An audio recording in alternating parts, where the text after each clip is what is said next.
And recording. Clear your throat into the mic now. Do it. Do it. No, don't do it. Hi, welcome to Precarious Pixels. Yeah, we started this one weird. Yeah, it's the abusive start to episode 42. Yes, it is episode 4. Blah, blah, blah, blah, blah. Wow, I can't really talk today. Yes, it is show 42. The Jackie Robinson show. That's true. Jackie we just talked about Jackie Robinson the whole time. Yeah, so what do you know about Jackie Robinson? He was a great ball player. He was. He was one of the best. Yeah. He was a trendsetter and a pioneer. He was. And it's all true. He was African American. Yeah. Played by the Black Panther. He was played by the Black Panther. Actually, funny enough, he played himself in a biography, like a biopic about him. Jackie Robinson? I'm pretty sure. I believe that could be true. I'm pretty sure that happened. Which they were like, who could we get to play Jackie Robinson in this old movie? Let's get Jackie Robinson to play himself. They should do that with O.J. Oh my god. He should have replaced Cuba Gooding Jr. in the story about how he murdered his wife. That would be insane. I would definitely watch it, but that would be really crazy. And I could change the whole tone of it with, like, one sentence. What? This film was directed by John Waters. Oh my god. I watched the crap out of that movie. John Waters. Sorry. John Waters presents. Oh man. Was it American Crime Story? The Murder of Nicole Brown Simpson by O.J. Oh my god. If I did it, this is how I do it. I didn't do it, but if I did, I'd make a lot of money on these book sales. Oh man. Now that we've alienated people. Yes. This is not about Jackie Robinson. This show is about, well, it's about you. It's about me? No. It's about the audience. It's about the audience and informing them. And, you know, trying to inspire you to do other stuff and create and do. And we're going to talk about some stuff that people created. One of which was created a while ago, but a new version of it came out. The Halloween series. Oh, yeah. So, Bob you can't see it, of course, but Bob looked at me like, where are you going with this? No, I understood. Okay. It was put together by a guy who used to make tables. His name was John. He made tables and other wooden items like chairs.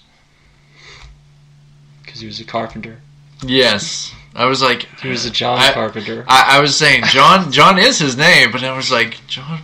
I was like, oh, okay, alright, make tables and chairs. Yeah, yep. Carpenter. That's what a carpenter does. Just like Jesus. Yep. JC. I know. Is he the modern day Jesus? No. Is that what you're trying to imply to him? Yes. No, not at all. But, so the Halloween... Yes. Is it? Now is the new one called The Halloween? No, it's just Halloween. It's called Halloween, and then in parentheses 2018. If you see it listed on IMDb, okay. I'd imagine that's how it works. And then the original was Halloween 1978. Was it 78? Yeah, 40 years. Same year as Superman, the first Superman. Yeah, like that. That is the year of like a crazy amount of movies. A lot of those years, like I think that one was 81. Was The Thing? It might have been, yeah. Like, The Thing was up against... Or maybe I'm thinking of the wrong year. Maybe The Thing was the same year as E.T.? I don't know. It doesn't matter. But Halloween is all about Mike Myers, who he's here known comes for I was just saying, here comes the Austin Powers joke. He's known for being a Green Goblin. That's right. That... I was like, where's the Shrek? Where's the that lives Austin in the woods. Powers, Dr. Evil? Yep. And he hangs out with Justin Timberlake and Jessica Alba and helps people fall in love. Yeah. That's exactly what he does. Yep. He's known as the Shrek Guru. The Shrek Guru. Oh, the Guru. He's also not a goblin. No. Glad you didn't correct that one. I was just like, goblin. Goblins have layers. I believe that's the famous line. Yes. Yes, that's exactly the line. Totally the line. Yeah. Yeah, that's good. Yeah. I rewrote it. That's right. Much like this guy, Danny McBride, and others, rewrote the entire history of Halloween. See what I did there? Okay. Yeah, I see it. Yeah. Okay. So, this Halloween movie takes place after the first one. Yes, after the first one. The very first movie. Not the Rob Zombie one. None of those. Starring that kid from Hancock. Yes. Wow. Okay. But it's true. No, he played young Michael Myers. I get you. Who was the fact that he was even a role, right, in that movie annoys me. Okay. But this one pretty much rewrites all the history. Like, it just pretty much ignores all the other movies. Except for the first one. Except for the first one. So it is kind of like, hey, here's the first one, and this would be what the actual sequel would be. Not all those other ones, which are like Halloween H2O, none of that stuff. And Nope. Jamie Lee Curtis is back. Yes, from the grave. No. Well, she died in Resurrection. That's true, but since we're rewriting history, yeah, she didn't, or right. whatever. Just like X-Men Last Stand. Ugh, let's not go there. Let's not go to the one of the worst movies ever. Wow. That is pretty a close. leap, Tim. No, I'm kidding. One of the worst movies ever. I think I listed The Love Guru before. No. That's clearly worse. Anyway, so Halloween. Right. 2018. Right. It takes place 40 years to the day after the original Halloween, because the original Halloween, I believe, also starts on October 30th. Yes. So hence the name Halloween. Well, not 31st. Yeah. It wasn't called the day before Halloween. Halloween Eve. Halloween Eve. That'll be the sequel to this. Yes. They're gonna rename the granddaughter. So, spoiler alert. Right. But no, it's all about. They walk back a lot of the character of Michael Myers in that the second and on kind of set him up as having this vendetta against Jamie Lee Curtis's character. Was, right. Laurie Strode. Laurie Strode? Yeah. Laura? Strode. I thought it was Laurie. But Laurie now, Strode. Yeah. It might be Laura. I don't know now. Jamie Lee Curtis. That's right. Known for her role in True Lies. And AARP. and the incontinence commercials. Yes. It's weird, like, seeing her, like, do those. I was like, that's so weird to see you do these commercials, but okay. Well, I mean, she's gotta be, is she 70 yet? She's gotta be close. I think so. No, maybe not. Maybe 60. I guess so. 60. How old was she in the first one? Like, when she made it? I think she was a teenager in the first one. Well, then she's, like, not even 60. That can't be right. I don't know. I don't know Jamie Lee Curtis's age. But we should look that up. How old is Jamie Lee Curtis? Anyway, so it's the idea behind the first one is that Michael Myers, he's a kid. For some reason on Halloween, he just puts on a mask. He's 6 years old when it happens, and he just murders his sister. And then he walks outside, and then he's locked up for 20 years, 10 years, 15 years, however many years. I don't remember. She's 59. She's 50. Really? 59? Wow, she's an old 59. She's weathered. She looks good for her age. Well, she did have all those problems. Oh, I have no idea. Yeah. She has a tough story. Okay. Yeah. But yeah, I would have thought she was older. She definitely looks older than that in this new movie. Okay. Well, maybe they're trying to go for, like, I don't know, tougher. I thought when I saw her in this new movie, despite looking older than that, I thought, man, she looks a lot better than she did when I saw her recently doing interviews. Okay. Anyway. Always bringing them down. It's not always gotta bring it down, huh? I mean, the girl who plays your daughter looks normal. Okay. Oh, man. Anyway. So the concept behind the first one is that Michael Myers comes back to the town that he grew up in, and he's just murdering people. Right.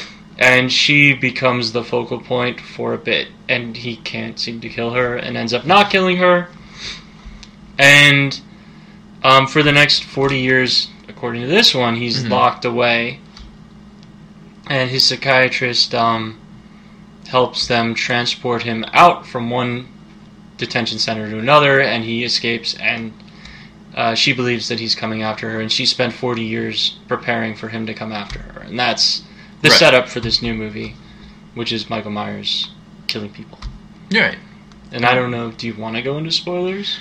We don't have to go too deep into spoilers, but like you said, that she's like Jamie Lee Curtis becomes like she's been unhinged. Unhinged. One of the themes of this movie is how we cope with tragedy. Right. And her tragedy was rough. Like, most of her friends were killed in horrible ways. Right. And she's the killer for a bit was still out there, and then 40 years he's been locked away, and she's been afraid to approach him. Right. She's been paranoid for her family, and she was a drunk apparently for a while. Okay. Because there's a really great awkward scene between her and her daughter, her daughter's husband, and her granddaughter. Gotcha. And her granddaughter's new boyfriend, all at a restaurant, and it's great, and it goes nowhere with the character. Aside from, like, her and who she is now is great, and I wish the rest of the movie was about that, and not her being kind of like Sarah Connor. Okay. Because I was going to say, like, the way she's gearing up, it kind of reminds me of, like, Sarah Connor's from Terminator 2. There's that shot in the trailer, even. I think it was in one of the trailers. As a matter of fact, I know it was, where she's wearing the tank top, unloading the rifle on all the dummies. Okay. Target shooting. Gotcha. It's just, you'd expect that in a Terminator 2. Okay. Say. Not Terminator 1. Right. Which, she kind of has the same arc, right? Terminator 1... Sarah Connor is just this victim. Right. In Terminator 2, she becomes the hero. Oh, yeah. She's in the asylum doing the... Yeah, the pull-ups. And stuff. Yeah. Like, looking crazy, like, ripped. But she'd been training, like, the whole time. So I guess it's the same thing. Like, this tragedy affected her in this particular way. I wonder if Danny McBride was just thinking about Terminator when he watched that. I don't know. Or when he wrote it. But I think James Cameron's like, I think the next Terminator movie they're making, she's back. Why?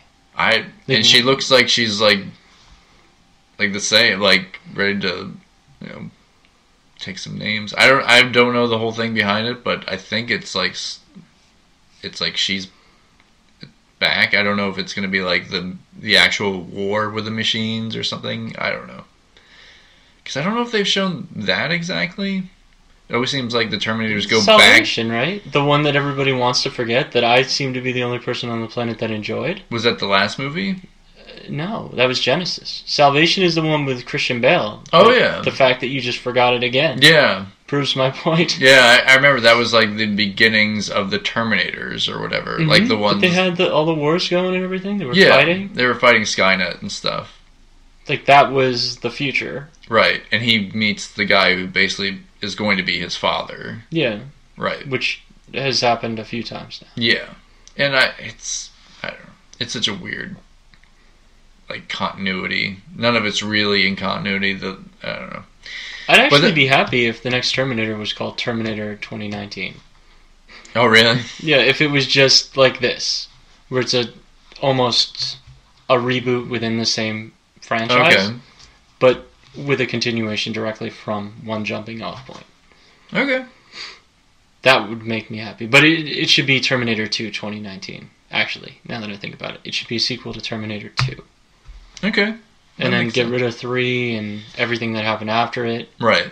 And then boom, you got it. Because now we've watched Skynet take over twice. I think so. Because it definitely happened in 3. Yeah. The nukes go off.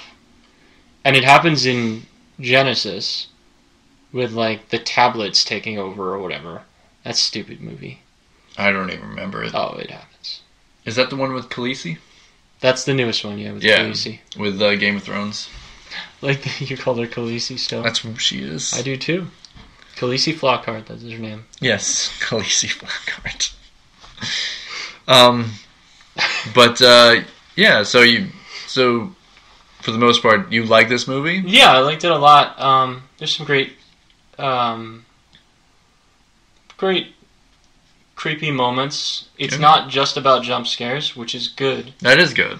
But that's a Blumhouse thing. I don't think a lot of theirs are about jump scares. Right. At least not... Well, some... I think that also depends on, like, the director or whatever. Could be. Because I think... I'm trying to think of the one movie I just saw, and I think it had some just, like, obvious, like, jump scare stuff. Truth or Dare? Did you sit down and watch that thing? I saw some parts of Truth or Dare, but I am okay with not watching the rest of it. I want to see it based on the fact that it's the first truly negatively reviewed Blumhouse movie. Really? I don't think any of them have been that poorly reviewed. I don't know. Like, it's just bad across the boards, and that makes me want to see it. Is that weird? No. Is it weird? Because, I mean, that's a studio that kind of came from nothing. Yeah. And they made some great stuff. Oh, they've made really good stuff. And they've done it really kind of like, they don't go for crazy budgets, and they don't really go for... That's not... Like... They they don't put a lot of control into it. Like, they kind of let directors do what they're going to do. I mean, they probably say, hey, we don't have the money to do this or that. But, like, Get Out, I mean, that was, like, huge for them. And they didn't spend much on it. They don't spend a lot on their movies. No. Probably most of it goes into advertising after the movie's done. Yeah, but they might not even do too much with that just because it's like they don't always handle distribution of their movies, too. Right. Well, I don't think Truth or Dare was advertised much. At least not that I ever saw. I remember seeing an actual, like, I think trailer or something. I did remember seeing, like, a thing for Truth or Dare. But I think you can watch it now on Netflix for, like, nothing. Nice. Yes. I know what I'm done watching when I'm done with the next American Horror Story episodes. I think it's... See, it's either on Netflix or it's on, like, Amazon. Like, one of those. It's definitely streaming right now. Sweet. So go have some fun with that. Well, look forward to picking it up for like $2 on Black Friday.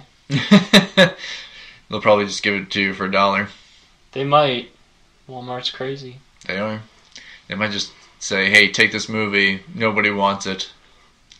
But I'd strongly recommend, if you haven't watched the first Halloween. Right. Not the Rob Zombie one.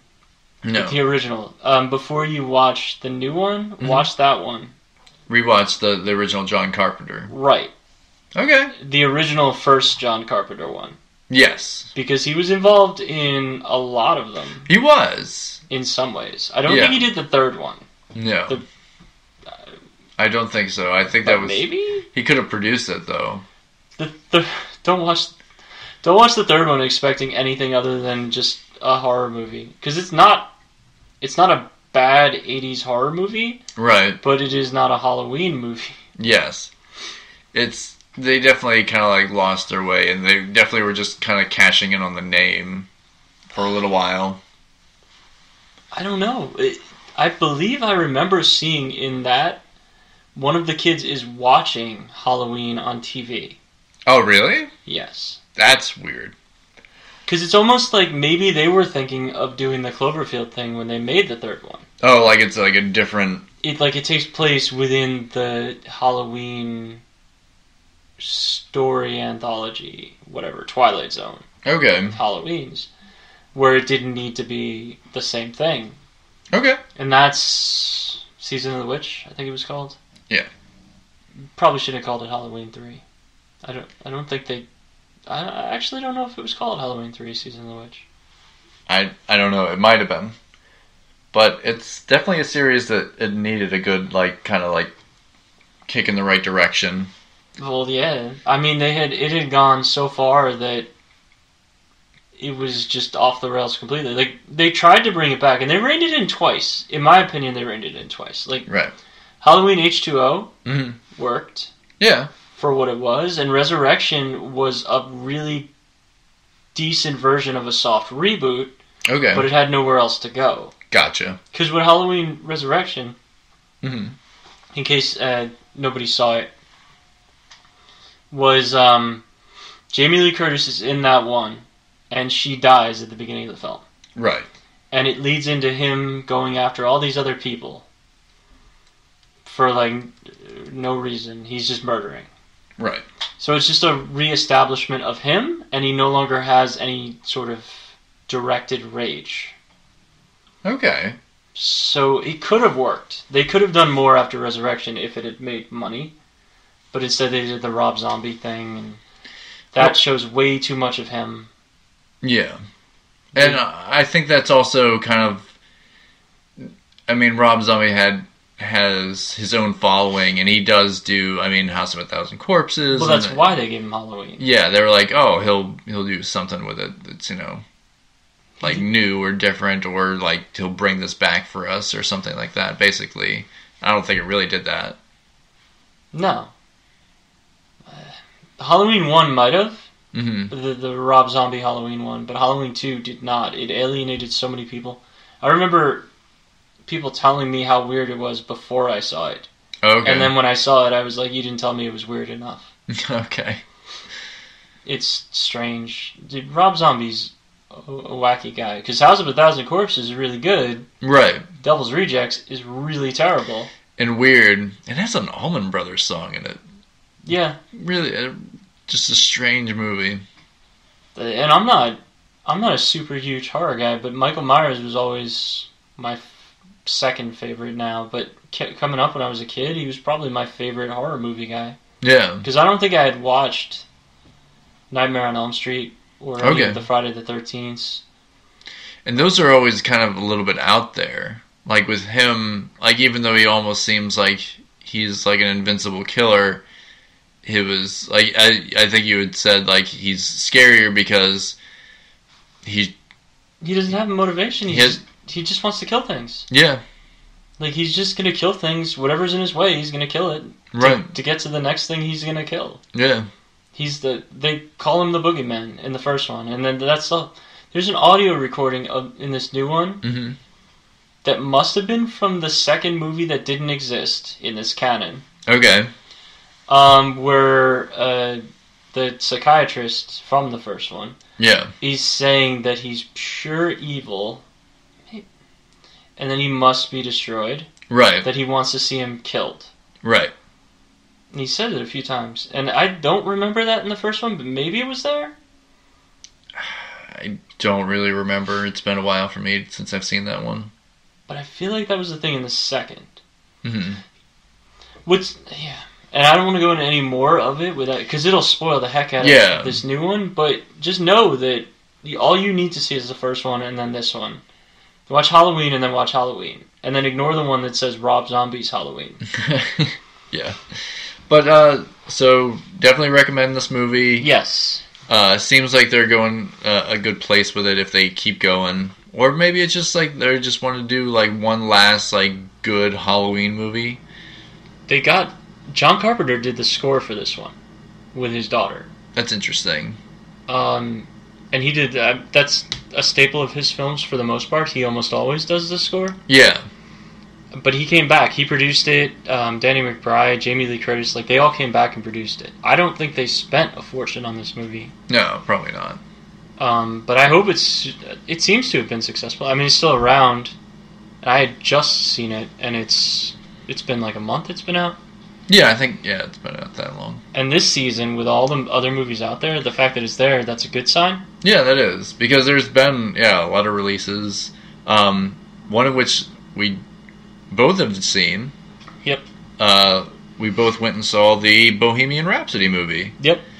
Now, I'm a big Queen fan. I mean, I don't know who really isn't a Queen fan, but, There's at least one song that I think everybody loves. And honestly, they do kind of show it in this movie, like the different eras they went through and like the stuff that when they were first getting noticed, and then like even them doing like kind of like a disco song and stuff. They even like I was really happy at least one song from the Highlander soundtrack made it in there. I was really happy. I was half like, oh, maybe they'll just throw in the Flash Gordon song, but then I was like, no, they'll probably There's better Queen songs you can put in there. But Who Wants to Live Forever? That's from I think it's a Kind of Magic album, which also is the. It's weird. It's like It's a Kind of Magic is the album, but I know that's like all the songs are from Highlander. Like they're all in the Highlander movies. Interesting. Yeah. But yeah, like you said, I don't know if it was really like I when I first heard this movie and it was called Bohemian Rhapsody, I thought it was going to be more about them making that album, and maybe that was going to be like their big thing of like how that like people loved it or hated it, kind of like it was so different for its time.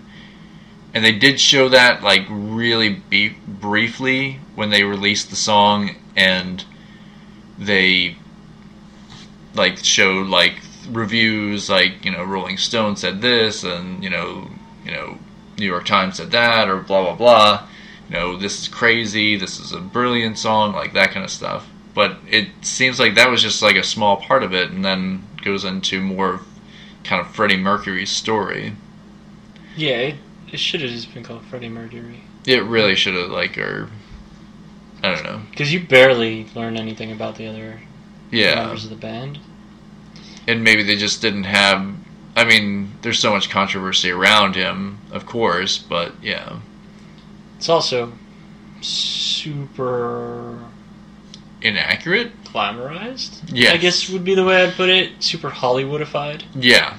There's definitely, like, they definitely took out, like, certain things, and, like, they exaggerate the times and stuff, and, like, it was, like, I mean, not to really get into spoilers, but all the stuff that, like, happened the day they did the Live Aid album, or, broadcast or whatever, like, so many things happened, it was just like, I don't think that all happened on the same day. Was he meant to have gone to that doctor's office? No, the doctor's office was earlier. Yeah. Because that was before he goes back to Right. Hearst. And the thing about them breaking up, like, even all that stuff is exaggerated, and like, it's not accurate either. So it's a good, like, I have to say, the guy who, Mr. Robot, who plays Rami Malek. Yes. Star of Until Dawn. That's right. Oh, yeah, Until Dawn. He was in it. Okay. Like, does an amazing job as Freddie Mercury. I think he's, like, performance, like, the mannerisms, like, obviously they were like, we're not going to have you try to sing like Freddie Mercury. It's not like trying to like Joaquin Phoenix doing, like, the Johnny Cash thing, where you can kind of approximate Johnny Cash's voice. This, like, people are going to know that it's not Freddie Mercury. Like, the sound, like, it's a very clear sound of, like, how he sang, like, all that stuff. So I don't know. What were your thoughts? I thought it was really good. Right. But it was really Hollywood. Like, it was so Hollywood. Like, and for a story like that, a biopic. Yeah. That's the problem. Had this been a fictional movie, right, that was not based on anybody real, yeah, I would have said I really loved it. Yeah. But it's a biopic that's so glamorized, it's ridiculous. Like, there's actual intense dramatic moments that should happen, mm-hmm, that instead are just like, oh well. Like, the moment, spoiler alert for anybody that doesn't know anything about Freddie Mercury. Right. There's a moment where he professes to his fiancée that he's bisexual, and she says, no, you're gay. And it's just, that moment actually annoyed me in the movie, because she gets a little sad, and that's it. Like, it's not a knockdown, drag-out fight. It's just right, like, whatever. Yeah. And then it's just like, also, and it's you keep the ring on. We're still, like, I don't know if they ever got to keep it around. Yeah, that was also a kind of thing. They had parts of it that kind of talk about his loneliness, and I could see that a little bit, but they never really. I don't know, paid off as much as I think they should have. I don't know. Is the implication that his loneliness, and I guess it is, his loneliness is what led to him contracting HIV? See, I don't know. I don't know what they were trying to show. I think that's what they were trying to do. I guess so, but I think it was more just like what I was getting from that was more of his loneliness and his ego. And his ego, kind of like he could only, like he put his trust in the wrong people. Person, rather. Because Littlefinger was fine. Yeah, Littlefinger. I did think that was funny. It's like, oh, Littlefinger. He's not the villain of this one. But, there was, like, I don't know, it just seems like there was some really good, better dramatic moments, like you said, that could have been pushed into this. Like, even the stuff with his family, I just felt like that was just kind of, like, thrown into the side. Like, even the tension between the band, like, them fighting amongst themselves, like, it just seemed to subside a lot easier than I thought it should. I don't know, it just seems like there wasn't, like, they're, like, all of a sudden, like, you know, they're arguing, and then one guy starts playing a song, and they're like, alright, let's start playing the song. Like, it just seems like there could have been more push and pull on that. The stuff about the rights, like, that kind of thing, like there should have been maybe a little bit more about that. They were too focused on, I don't know. Yeah. It was kind of all over the place. It was, but it's a good movie to watch once. Yeah. And if you're, like, every great Queen song is, a lot of them are represented. But you had to stay after the credits to hear, yes. Oh my gosh, I'm blanking on it right now. Not Killer Queen, what was the other one? No, it's, oh my god, tonight I'm going to have myself a real good time. That song. Yeah, that song. Which always reminds me now of Shaun of the Dead, because it was in there. Yeah. And they actually show, like, actual footage of... Don't Stop Me Now. That was the name of the song. Don't Stop Me Now? Was that it? Yeah. Okay. Don't Stop Me Now is the one they played during the credits. Right. Yeah, and they show, like, him, like, on stage and with the band and everything. And they look pretty close to what they look like in the movie. Some of them. But, yeah, I don't know. Like, even, like, it seemed like they didn't really go too much even to, like, what his background was. And, yeah, he was working at Heathrow Airport before he, like, went with the band. For what, a quarter of a scene? Yeah, exactly. And then, also, he had already been, like, that's another inaccurate thing that's been reported, is just, like, yeah, he was already in the band when the lead singer decided to leave. And they were just like, oh, Freddie, why don't you just take over and do it? And it wasn't like such a big dramatic scene that they make in the actual movie. That's probably the one spot that he sang, though, is when he's when he first wants to prove himself to the band. They're behind the... Oh, yeah, and they harmonize. Yeah. Yeah, that could have been him. Or it could have even been somebody else. Yeah. That's the problem with the movie. I guess they just focused on somebody who looked like him. Yeah, and because they originally had somebody who could sing. Yeah, and there's a lot of drama behind this. But yeah, like back and forth, like. But oddly enough, not a lot of drama in it. Yeah, probably that's why. Bryan Singer directed this, but then I think he quit, and one of the producers stepped up and like finished the movie for him. So because they were like, well, we have to finish this movie. We already started, like, most of it was shot, or a good portion of it was shot. I don't know the whole thing behind it, but yeah. So, and how much they filmed when Sacha Baron Cohen was in it? I have no clue. Because that makes you curious too. Like, yeah. Is there cutting room floor stuff where he's singing? Right. Because you know he can do it. He did it in the Sweeney Todd film. Yeah. He did a good job. No, he did a good job. I don't think he's Freddie Mercury like level kind of good though. I don't know. Yeah. We'll never know. Yeah. And maybe that was part of the reason that they cut that out. I have no clue. Maybe he was like, I'll sing my own stuff or whatever. But I think, I don't know. Somebody trying to sing like Freddie Mercury, But would you have said that about Johnny Cash? Right. But it's like, I don't know, Johnny Cash had a kind of a sound, but like it's not as,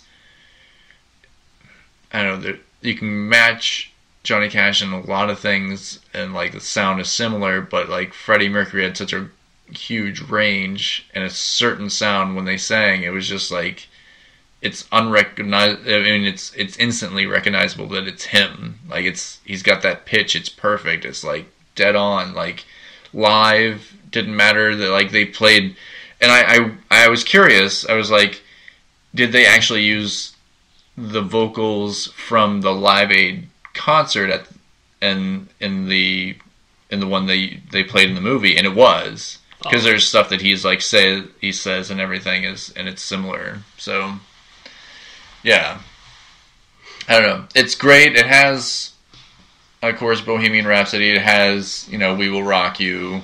Like, in the stuff, they really loved the fans, and they loved, like, that was kind of like a big thing, how much they loved their fans and stuff like that, and wanting to always do something different. But it seems to be that at least the statement they were trying to make, I think, is that he wanted the attention. It didn't matter if it was the fans or whoever. Right. He wanted the attention in the room. Like, he wanted to be the center of attention. So even when he brings his future fiancée to meet his family, right, and they start riding on him about his past, he just goes into the other room and starts singing. Right.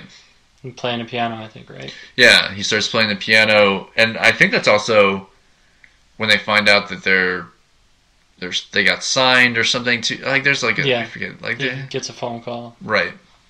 I don't know. It's just like this movie was all over the place. I didn't know like how it was supposed to feel like in certain parts, and then, but it's just like it also kind of feeds on that nostalgia, like love of Queen, where it's like the songs are playing, so you kind of like also kind of get into that spirit of it, where it's like, oh, I love this song, or oh, I love this song, kind of thing. And I don't know, it's got problems. It's not great, but it's definitely worth checking out, like you said, one time. It's not the worst thing ever, but it's worst case, you get some good music out of it. Exactly. I mean, I think they play almost every one of their hits. Yeah. I don't think there's one they missed. No, except Flash Gordon. Except Flash Gordon, sorry. That's right, savior of the universe. Yeah, I do wonder like about that kind of stuff too, because they did at least two movie soundtracks, like Highlander and then Flash Gordon. So I wonder, like, it didn't really go into like what era was that they were doing soundtracks in. But there's been besides movies, there's been some announcements recently. Interesting ones. Very interesting ones. So BlizzCon happened. Yes. And the big news out of BlizzCon is, guess what? Ash. Oh, sorry. Yes, Ash. Well, that is true. Like, new characters released for Overwatch. That was the big news for me. The fact that was the thing you had read was part of the other big news. Yeah, exactly. So, the other big news was Diablo Immortal, which is going to be, like, you think, oh, great new PC, high-end console kind of game. No, it's going to be a mobile game.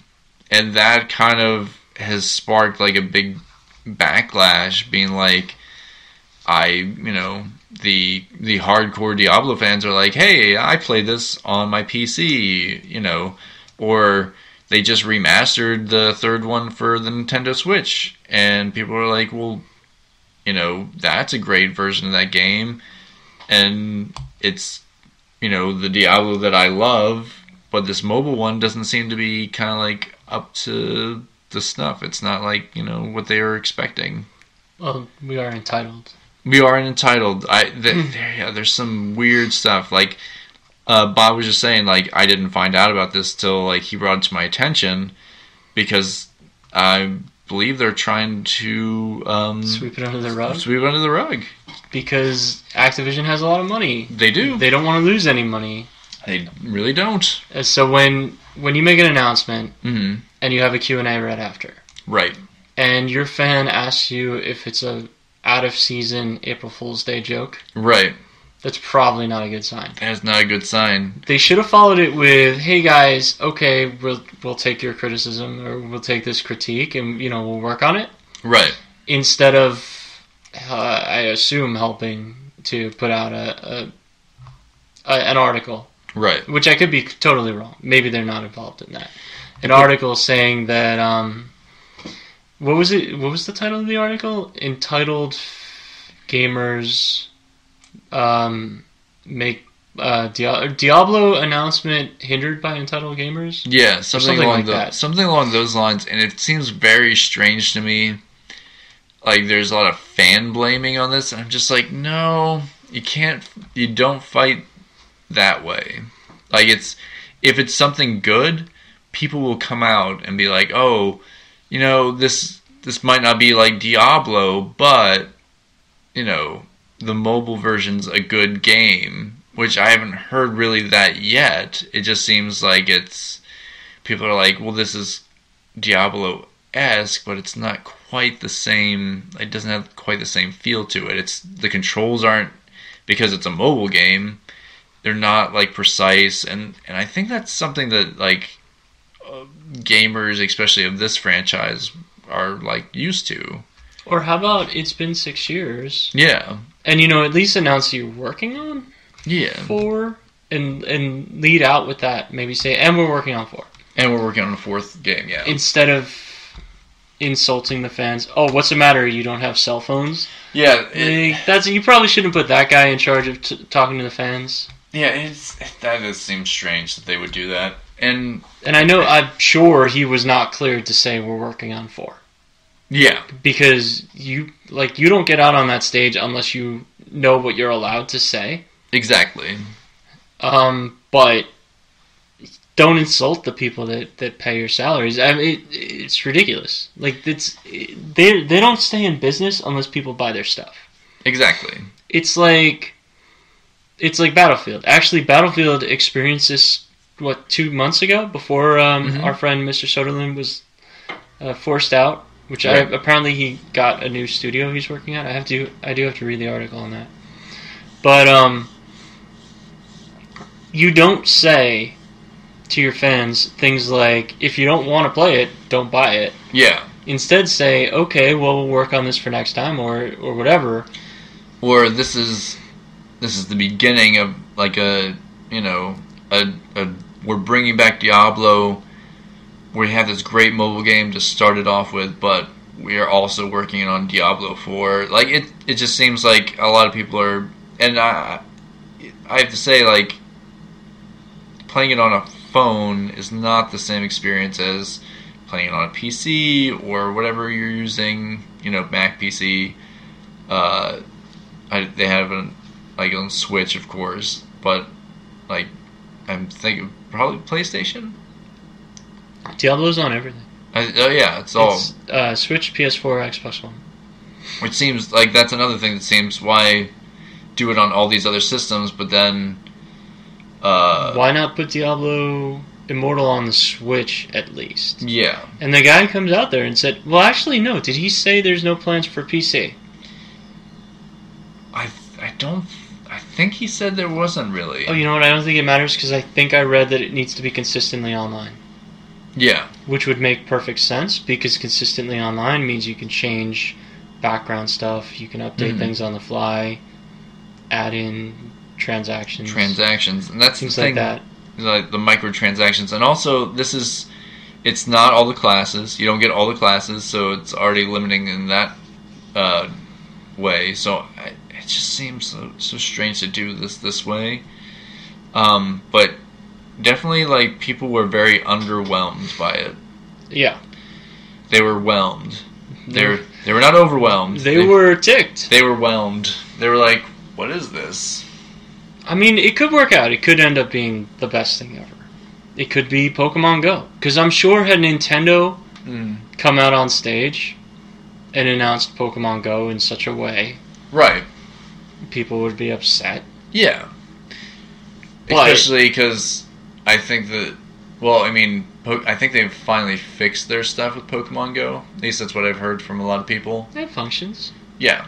But I mean, when they announced, I think they originally announced that they said, you'll be able to do battles and like that kind of stuff. And at first, like when the first iteration of the game came out, it was more just like catching and training Pokemon. Not even training, just catching. Just catching. But now I think it is actually like you can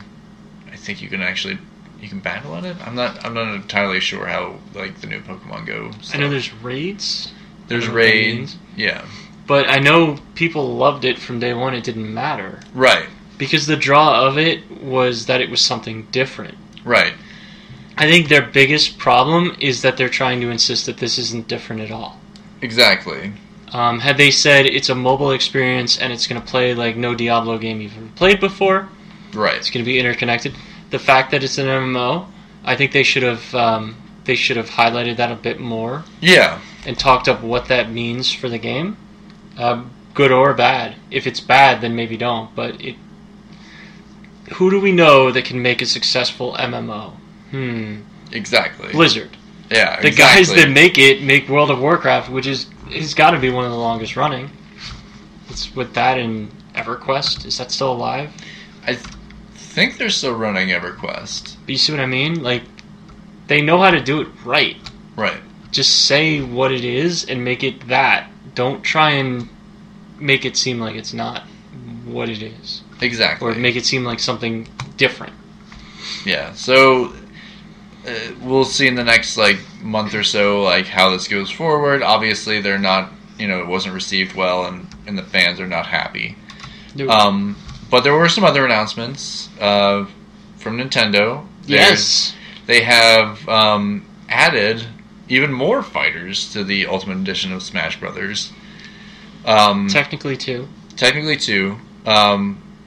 you want to it's a Ken. Ken, who's a mirror fighter, shadow fighter, whatever fighter. They call him. He is like Ryu, but with a slight change to his style. Right, of course. And which he always was. So that's the perfect fit for that. Yeah. And the wrestling Pokemon starter from Sun and Moon, I think. Okay. It's the fully evolved Incineroar, which starts out as that black and red cat. Okay. I don't play much Pokemon. But Incineroar is like a wrestling giant cat. Basically, yeah. Yeah. As a matter of fact, he comes out in that trailer that they showed in like a wrestling ring. Oh, okay. And then if you pre-order it, and you activate your Club Nintendo code, but I feel like you don't even need to pre-order it to get this, because if you register that game by a certain point, which is January 31st, you get Piranha Plant, who looks like the most fun. Which I'm just like, who asked for that? Like, I can't think of one. Me. You wanted Piranha Plant? Why would I not? Like, I don't want... It's a fighting game, right? Yes. Do I want to play as Ken or Ryu in a fighting game? Have I ever done that before? Yes. Exactly. I don't want to do it. I've done it 1,000 times. Let me fight as a plant in a pot. I don't think it's even a pot, it's a pipe. Oh, is it a pipe? Is it a pipe? It's a pipe. Yeah, because that's where they came out of in Super Mario Brothers. But there's so many other characters that you could do. And I even heard somebody said, why don't you just use one of the, have one of the fighters be one of the N flags? Why don't you have it be, this is such a weird, useless, But here's the thing, he's background. a free add-on. He's almost like background, really. He's a free add-on for buying the game. Yeah. Because they're also doing their season pass, which is 5 fighters for $25. Okay. Who they haven't announced any of, but hint, hint, guys, remember all that whining you did, saying you wanted Waluigi? Right. Remember what you did, because they're going to make you pay for it. That's the way things like this work. Right. If you say enough, I want something, you'll get it. It'll cost you. Right. And I am sure that he will be fighter number 3. Oh, you think so? I think he's either 3 or 5. He will not be the first fighter that you get. Okay. Almost assuredly. And the reason I don't think he'd be the first fighter that you get is because they want people to keep playing. It's all about retention. Yes. So they want people to be playing it a year from now. Yeah. And they said it's going to be over the course of the following year. It's not going to be instant. Yeah. Now, are they talking about, like, are they adding, like, levels? Like, are they adding, like, new stages? Probably. Yeah. I don't know. And it seems also strange to me, like, are they going to add in, I don't know, like... It's weird, right? Like, I'm waiting to see who else they'll add in. Like, are they going to add in, like, other characters from Capcom? Are they going to add in more stuff from Mega Man? Like, who knows? Based on the last fighters that they added, it could be anyone. Right. Because your last Smash Brothers on the Wii U, where they had downloadable characters, though they must have had a pass. But the characters they added were from everything but Nintendo, I believe. Right. Aside from, like, I think there were Fire Emblem characters. But it was Bayonetta. Yeah, which was strange. I was like, wow, Bayonetta. It was Cloud Strife from Final Fantasy. Yeah. And it was Ryu, which is how you end up with Ken now. Right. So, I mean, they're not, like, you have Capcom, Square. Right. And Konami's there. Because now, in this one... Snake and Simon Belmont. Right. Which I thought was strange. It was like, oh, Simon Belmont. Who I'm really excited to play as. Yeah. The characters I want to play in this game are the characters that I couldn't fight. Right. As in other games. Like, and I'm sure there'll be ones that are cool. Like, the last one, I love playing Little Mac. Yeah. That's just fun in general. I mean, they could add in a whole bunch of fighters from Punch-Out. I mean, there's tons of them. There's, like... That's like Glass Joe. Glass Joe. Pretty much, you break him in the first. That's your first fight. But Piston Honda, King Koopa, Super Macho Man, King Hippo. I'm sorry, not King Koopa. King Hippo would be great. Yeah. You don't see it because this is a podcast, but Bob is making the King His Hippo arm gestures. going up and down. He's making those gestures. Well, showing off the bandage on my fat belly. That's right. And that's where you got to punch him. But honestly, I don't know why they didn't add in. Why not just go really crazy? Captain N, the Game Master from that old cartoon. Who's to say they won't? I mean, they could add a Game Boy in. Duck Hunt Dog. The Duck is Hunt a character dog, exactly. in Wii U. Exactly. Like, he's in this game. Yeah, and isn't one of the yoga? The Wii Fit Trainer is a playable character. Like. There's 74 characters, but there's hundreds and thousands of options. And then they have this new mode, which brings in all of those worlds. And that's what makes it more difficult. I was actually, one of the people that comes into my store was talking with me about this. Right. Because he was talking about bringing in, now that they have Square, bringing in somebody from Kingdom Hearts. And I was like, that's a licensing nightmare like you wouldn't believe. Because... with this spirit mode, they show all of these different cards and interactions with other characters. So can you imagine trying to put all Disney characters there? Yeah, and I don't think Disney would not even close to allowing that. Because they'd make their own. They'd be like, no, we're gonna have our own fighters. I mean, we already have what's that, Disney Infinity? No, it's dead. Yeah. RIP. Yeah. But they would just be like, we have all those characters, we'll make our own fighting game. I mean, I'd settle for them putting Sora in. I think they could do Sora and just keep the Final Fantasy characters. Yeah, they could keep those, but they're not going to add in Jack Skellington or the, Scar from The Lion King. Ursula's not going to show up. I hope you see Agent 47 from Hitman in it. Yeah, that'd be great. But I don't know. Who knows? You never know who they're bashing people with those rubber duckies and suitcase. Maybe. But we'll keep an eye on. I'm sure they're going to, like they said, they're going to be adding more and more stuff. It's going to get crazier and crazier. And you're still playing the Red Dead, right? Yeah. Yeah, still. I'm at a pivotal point, it seems. Oh, well then we'll get a check up with you next week and see how you're, progressing. But we're going to finish up this week. And as always, you can find us #PrecariousPixels. You can find us on iTunes, Stitcher, Spreaker, and of course YouTube. You can find us on the Instagrams. I'm at Tim Martinek on the Instagram. And I'm at Bob J. Martin, Marton, On the Instagram. On the And Instagram. on the Twitter, at Martin, Marton_Bob. Okay. How's that Twitter going? It's going good. If I can get my Xbox app up and running, I can actually forward photos from Red Dead to it. Oh, wow. I got a great photo that is like the Western shot. Oh, really? There's a spot in the game, not to spoil anything really big, that leads to a scene taken out of Preacher. Wow. Really? I've never seen something that looked more blatant as a ripoff Like from Preacher, Rockstar.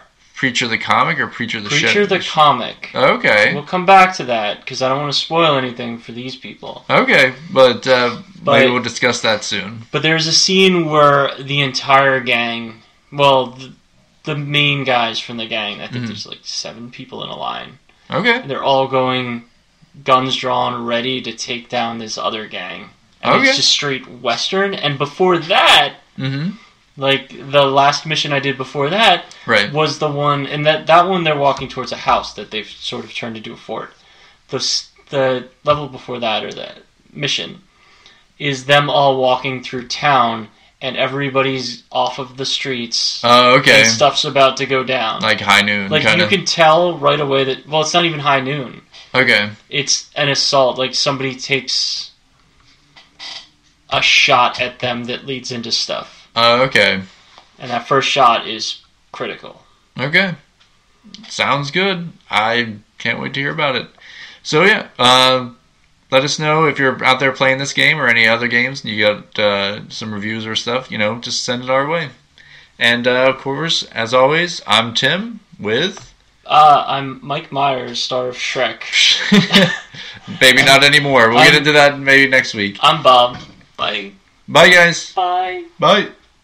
To do a little redesigning with us, you can find Bob at Martin, MARTON_BOB, on Twitter, and you can find me on Instagram at Tim Martinek, all one word, TIMMARTINEC.